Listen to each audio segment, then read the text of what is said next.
చాలా బాధపడాల్సి వస్తుంది నీళ్ళు కానీ నీళ్ళలో పోగానే నీళ్ళు స్నానం చేసే నీళ్ళు తాగే నీళ్ళు అన్నీ ఒక్క దగ్గరనే ఉంటాయి మాకు.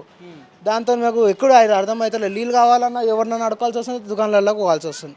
అంతే అన్న, ఇంకేం లేదు. మాది ఏంటంటే అన్న మొత్తం మా గల్లీ జర నేను జరుగుండి గల్లీ పరిస్థితి.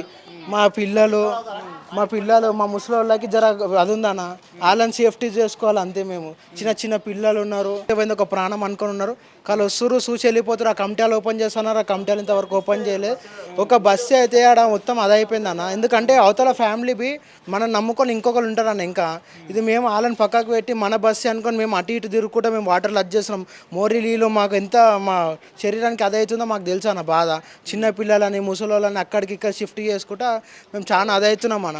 కానీ ఇది హైడ్రా ఉంది, నాకు అది వచ్చి ఆ ఇల్లు వల్ల కొట్టుడేమో మాకు తెలియదు. ఫస్ట్ ఇక్కడ ఇల్లు లేనోనికి జర బాధ తెలుసుకోమనండి అన్న. వచ్చి అన్న ఇట్లా ఏందని ఒక 10 నిమిషాలు ఉండమని వచ్చిండు వెళ్ళిపోతున్నా అటు చూసి ఇటు వన్ పంచాయతీలో వాళ్ళు ఉంటే అట్లా కాదు కదన్న.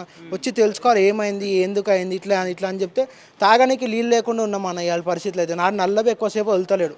ఆ నల్ల ఓపెన్ చేసిన ఒక 1 అవర్ హాఫ్ అన్ అవర్ కథం. మేము గల్లి కడుక్కోవాలా, నీళ్ళు నింపుకోవాలా, స్నానం చేసుకోవాలా, బట్టలు పిండుకోవాలా, ఏం చేయాలి. 2-3 అల్మార్లు ఎన్నిసార్లు బట్టలు ఉతికి అన్నిసార్లు ఖరాబ్ అవుతా ఉన్నాయి. ఇక్కడ పరిస్థితి ఇదే అన్న. అంతే.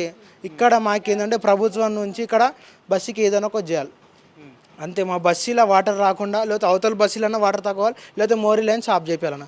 ఎందుకంటే ఆ మోరీ లైన్లో చాలా మట్టి ఉన్నందుకు చాలా అదే అవుతుంది. బస్సు పేరు గంగపుత్ర కాలనీ, వినోబనగర్ కాలనీ. ఇంకోటి మోరీ చాలా లోతు ఉండాల్సిన మోరీ అలా మట్టి ఉండిపోయి ఇంతవరకు అది పైనకైనా వెళ్ళిపోతుంది. అది మోర్ అంతా మట్టి క్లీన్ చేయాలి. ఆ ఒక్క గోడ కాకుండా ఈడికైనా వరకు గోడ వేయాలన్న. ఎందుకంటే ఆ ఒక్క గోడను నమ్ముకుంటే ఆ గోడ ఉన్న రోజుల తర్వాత ఈ గోడ వలిగిపోయింది అనుకో ఇంకా చాలా ప్రాబ్లం అవుతాయి. ఆ రోజు ఒక్కరు పోయిండు మొత్తం గల్లంతా వెళ్ళిపోతాయి ఈసారి అయితే.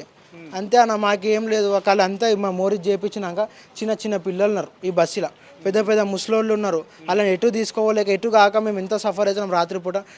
ఆడికి నీడికి పంపించాల్సి వస్తుంది. మాకైతే చాలా డేంజర్ పరిస్థితి. ఎందుకంటే నాకు ఆ నీళ్ళు వచ్చినప్పుడు అయితే ఒకటే అనిపిస్తుంది అన్న, ఎక్కడ చచ్చిపోతాం ఎక్కడ చనిపోతాం అని చెప్పి.